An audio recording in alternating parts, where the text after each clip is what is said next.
The Moto Z2 Play is a successor to the Moto Z Play, which was announced last year. The Z Play was quite popular thanks to its brilliant battery life. Moto also brought the concept of modular smartphone to a mainstream price point with the Z Play. The Z2 Play is the next chapter, but does it really improve from where the last phone left off? Let's find out in our first impressions of the Moto Z2 Play. The design of the phone hasn't really changed much, for a good reason. This new phone in the Z series has to be compatible with Moto mods that were launched last year. This means Lenovo has to stick to the same dimensions and the rear panel design to make sure they all fit well. However, the phone has lost some bulk and is a little thinner and about 20 grams lighter than the Z Play.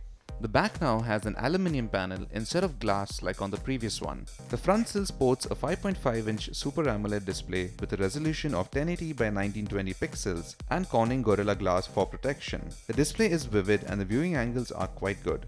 Moto Actions lets users perform gestures using the fingerprint sensor to navigate rather than using the traditional 3 buttons. This frees up some space on the screen for more content. You can swipe left on the fingerprint sensor to go back, swipe right to pull up the app switcher, and tap to go to the home screen.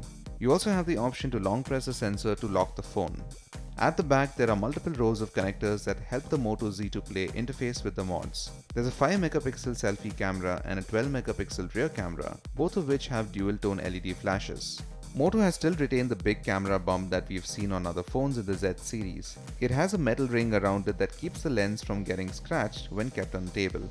The frame of the Z2 Play is aluminium, which gives it a premium look. What is interesting is that Moto has routed the antennas around the body of the phone. The Z2 Play has a USB Type-C port at the bottom and a earpiece that doubles up as a loudspeaker. It is powered by a non-removable 3000 mAh battery. The biggest change in the Moto Z2 Play is under the hood. Powering this phone is a Qualcomm Snapdragon 626 octa-core processor clocked at 2.2 GHz. There is 4GB of RAM and 64GB of internal storage, which you can expand. In terms of software, the Z2 Play runs pretty much stock version of Android Nougat.